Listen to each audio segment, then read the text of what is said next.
A letter to the caregiver. Thank God for you. I know this is a scary situation. Well, let me start off with we're scared as well. This has to be one of the most devastating things that happens to a person. So don't take it personal when we get moody. Be patient with us, but don't let us mistreat you either. This is not the time to mistreat us or take advantage of us. Remember, karma is something else. In life, we all are tested in some way or another. Well, this is definitely a test, not only for the survivor, but for you, the caregiver, as well. We know for sure you could be doing something else with your time, but you chose to be there for us, and it's much appreciated. The road is going to be rough for us mentally and physically, and with your help, we're going to recover. We're going to survive. Each step that we take is the important one. And it is really important for you as our caregiver to be there with us because at the end of the day, we need somebody there for us. So again, we thank you. We thank God for you.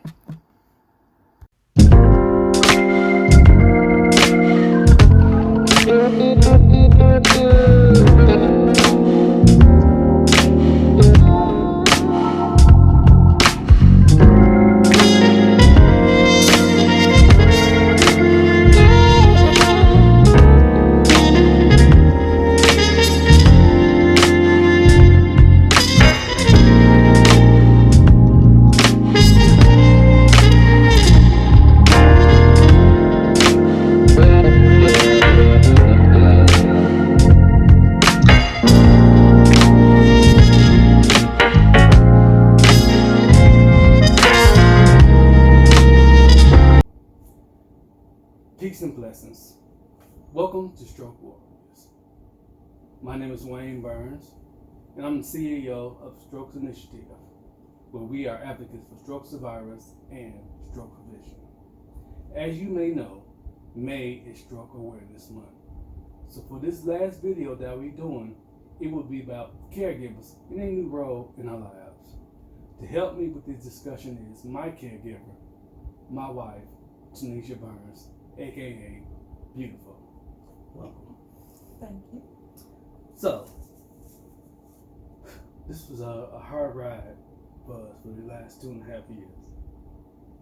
I won't say hard, I'll say challenging. Okay, say challenging. Mm-hmm. So, can you walk us through the infamous night of November 12th, 2017? Sure. I remember you waking up saying you were trying to go to the restroom, go to the bathroom, and you were saying you felt funny or you felt weird. And I remember you trying to get up and falling back on the bed. And in my mind, I was like, what is going on with him? And it just, something wasn't right.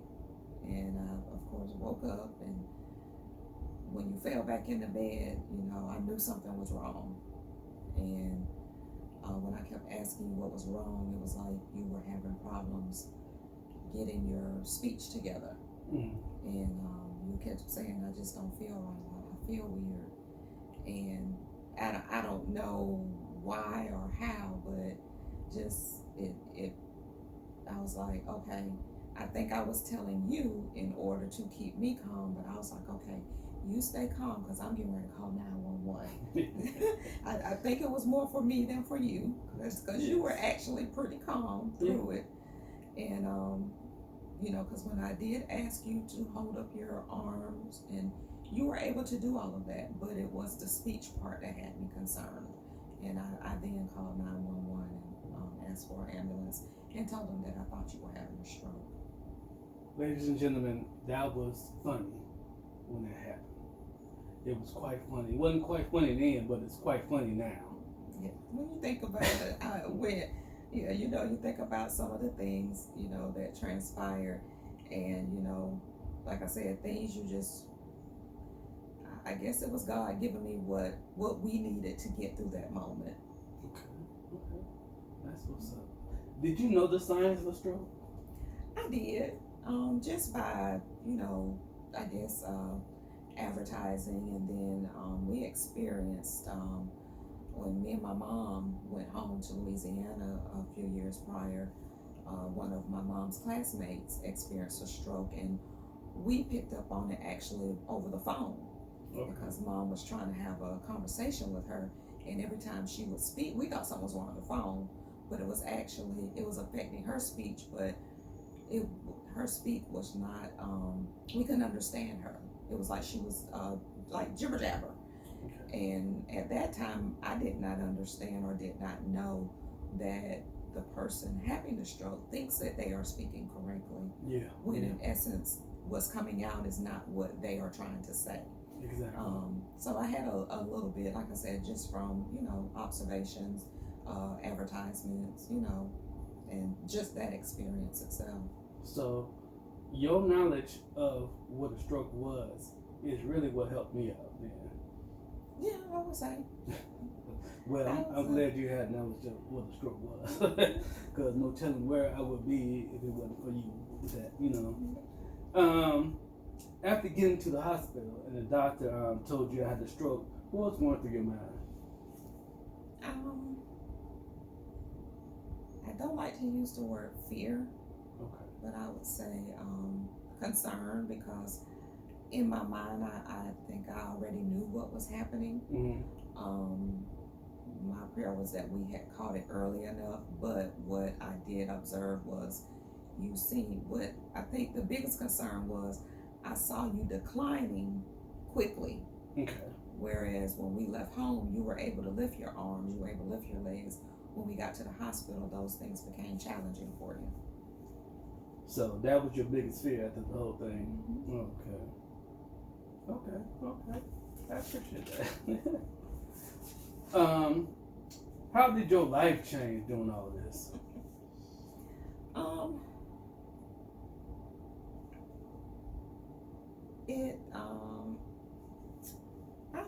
I don't want to say it. Well, it did change, because when you go from, being, we were in our relationship, but still having that independence, to where I could go, you could go. Right. Taking on that role as a caregiver changed all of that. To whereas I had to make sure you were okay. I couldn't just say, "Hey, babe, I'm going up to Atlanta to hang with Nikki for the weekend." I had to make sure you were okay first if I was going to do that. So it had its challenges, I keep saying. Okay. When did you decide to become a caregiver? I don't know that it was a decision to become a caregiver. I think a caregiving spirit was already in me, because of some of the roles that I have held. First being a mom, but I know even being a mom does not fully prepare you for a caregiver, especially a caregiver of an adult that was used to being independent. Right. But I think it wasn't a decision. It just seemed to have happened. Okay. And I think it was an acceptance of the role as a caregiver. Oh, yeah. All right. I appreciate that also. Having a stroke is, it takes a lot of a person, and right then and there, we're scared, just like you guys are. You're scared, and we're scared because we don't know. Like you said, I was independent. I'm grown, man. I had my, grown son live with me, but we both was independent, and having that taken away from your independence, that could be challenging, right? As you may know, you would know. So, what did I tell you when I was in the hospital? Oh, talk about when you said I could leave. Oh yeah, you tried that. Yeah, that you knew I didn't sign up for this. That I could leave. Yeah. My question to you was, why are you talking crazy? And I think I've said this on more than one occasion. Even if we had been in a bad place in our relationship, because we had been friends prior to our relationship, there is no way that I would have left you in that way. Um, that was not in me. Um, I would have never turned my back on you. I do appreciate that. I really, even though I tried to push you away, because we wasn't married at the time. I was just your boyfriend, Right. and I was lucky. Most survivors don't have that. Right. They don't and have I've heard people say that right. on They many don't occasions. right. They don't have no one to take care of them, and if they do, sometimes it's not for the good. Right. It's for the it's bad. It's a bad experience, and they're not getting ulterior motive. Right. They're not getting the care that they need, and it's just it's wrong in all aspects of the whole situation. Now that you became a caregiver, what was the first thing you did? Well, I think a lot of it was preparation. Trying to prepare my mind for it, then prepare our home for it. And I must say, we had a good support system. Yeah, we had. Yeah, we had a very good support system. So it was some challenges, especially with with my job. I travel, so but we did, like I said, we had a good support system. So days that I did have long days and had to travel or would have to be gone overnight, there was someone there, to look out for you and help us out. So that was a blessing. Yes, it was. It was truly a blessing. I had so many people come in and out this house to take care of me. I didn't know who was supposed to be here or not, So, but it was good though. It was good. It was good. I appreciate that to everybody that came. Thank you, everybody that came out and helped me during my time of need. I really do appreciate that. So, as a caregiver, what has been your biggest challenge? Probably remembering to take care of me. Yeah, that's what some of you guys forget to do.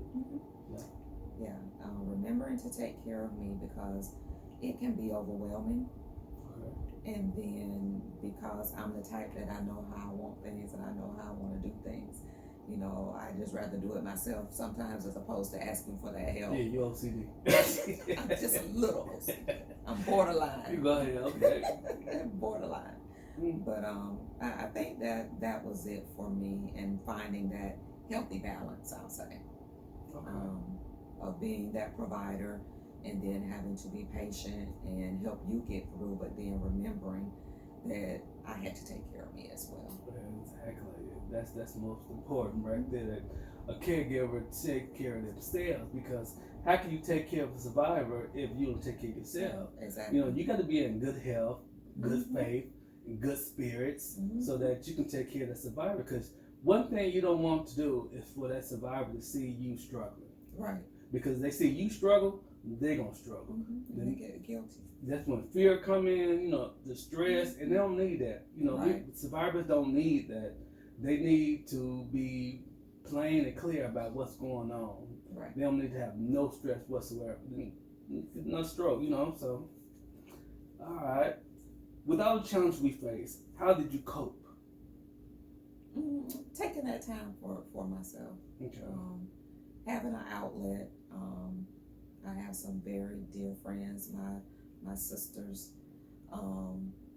that that were supportive and would keep a check, and if there was a time that I needed to vent, they were there to listen, or to give me that guidance, and intervene in prayer. Okay. So that was pretty much it. How important is it for a caregiver to have an outlet?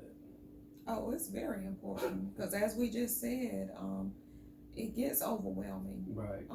And you have to be able to, if it's nothing but, call somebody, hey, can you just come and come for a couple hours and let me just go have dinner? Sometimes you may just, my thing is, I may want to just go walk around Ross or TJ Maxx. That is your pastime right there.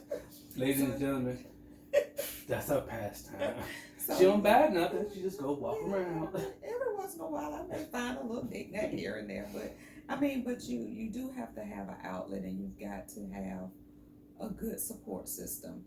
um, people that you can talk to, that you can confide in, that will not pass judgment, and that can be encouraging and supportive and prayerful.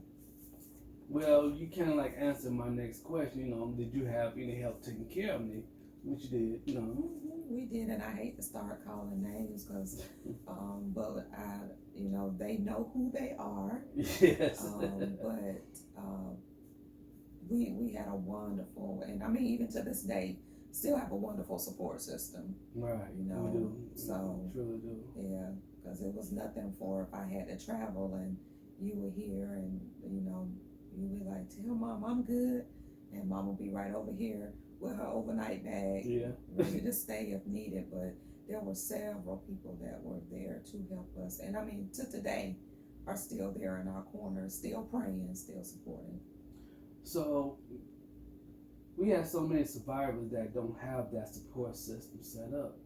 So it is really important for them to have one, for them to become survivors themselves.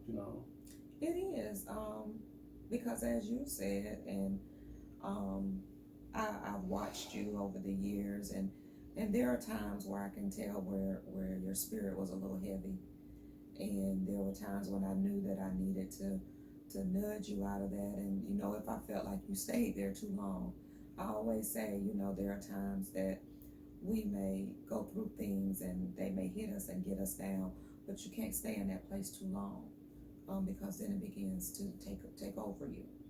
And I think it's good to have someone there that can be that light for you.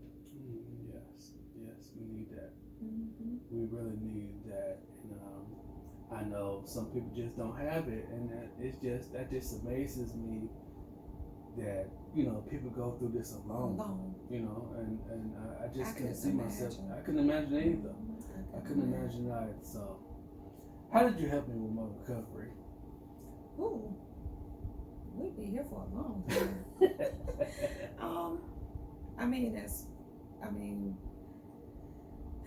Just making sure that you were taken care of, making sure you. I think the biggest thing is, once you made up in your mind that okay, this has happened,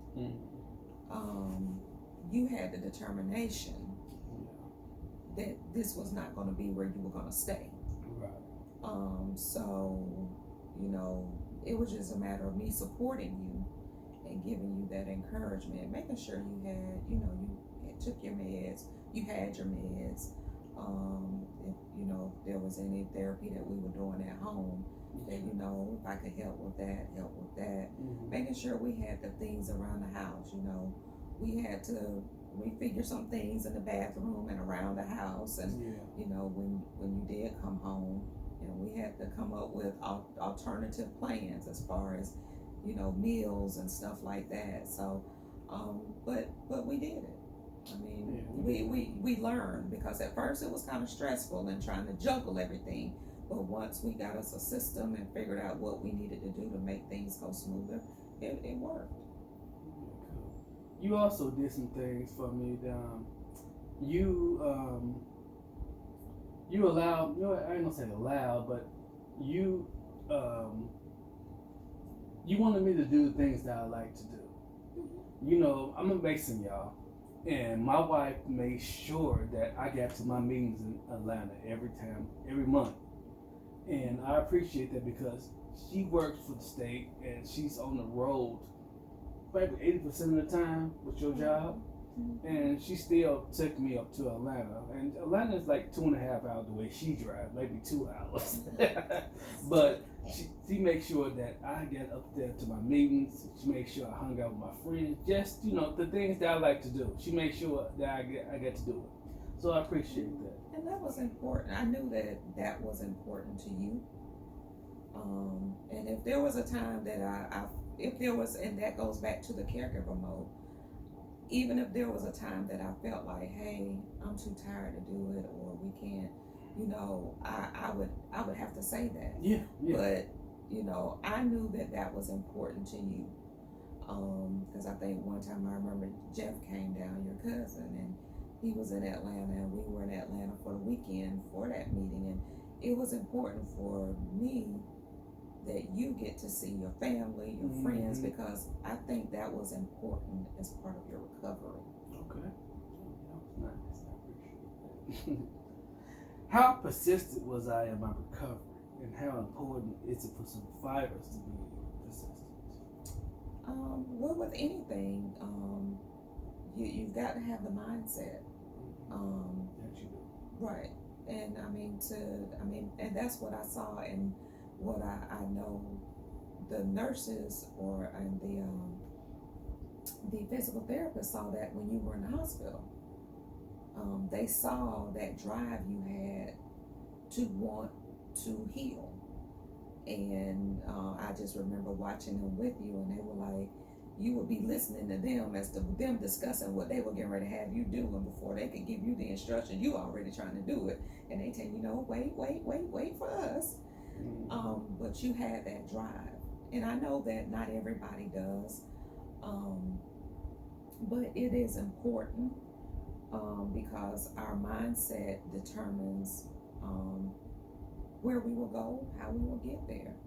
Right. And if you had given up, you could have very well just, still be, using that sidewalker to get around, as opposed to, other than having some balance issues now, for the most part, you maneuver well.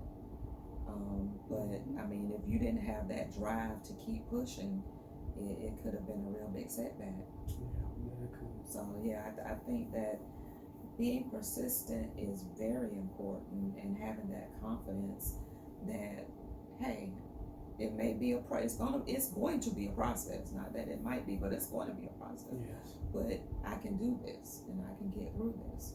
And that's why I kept telling you, you're a testimony, I believe, to many. Yes.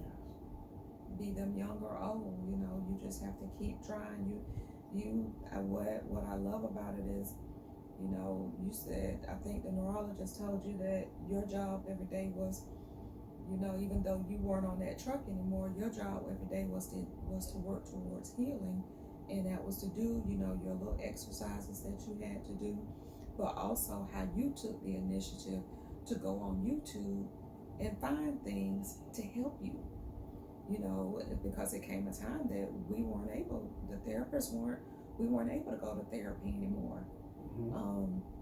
Because we didn't, you didn't have insurance. Right. And we only had it for so long. And once it was done, but you took what some of the things they taught you, had me running around the Dollar Tree buying marbles and looking for little squishy balls to help you do the exercises that you found on YouTube. I remember sitting here watching you with the little 15-minute stroke aerobics video with the little old lady instructing, and you sitting in the chair doing what they were doing, and that shows that you had that drive, that you were going to do what you needed to do. You could have just been sitting here every day watching TV. Yeah. So, Some days I did just sit and watch and TV. you can do that, but you still, those, and what I even had to realize, there were days that you would push yourself, and I remember telling you, okay, you got to pace yourself. You can't do that every day, because what I did notice is that there were some days that you did look like you were drained, and I think those were the days that maybe you did go a little bit too hard. Okay. So you do have to remember to pace yourself. Okay. Yeah. If you were talking to a recent caregiver, what advice would you give them? Be patient. Yes. Be patient. And also don't forget about yourself. Exactly. Yeah, you gotta be patient though, because it's a process for the individual, the survivor, and also, the caregiver. So you gotta be patient and stay prayerful. Yeah, that you do. Prayers of the righteous. So what we have learned is that a caregiver is the strength we need to become survivors. Also, caregivers become that limb, that extra limb that we need survivors to survive. I want to thank my beautiful wife for taking time out of her busy schedule to do this interview. Thank you. Thank you. And I want to thank all the caregivers around the world. You truly mean a lot to us. Thank you very much. Remember to be fast despite a stroke. We can all do way more than we think we can. Until next time, peace and blessings. And remember, share and like this video. And please don't forget to subscribe to my channel. And if you have a question, please feel free to leave a question in the comment section below. Until next time, peace and blessings.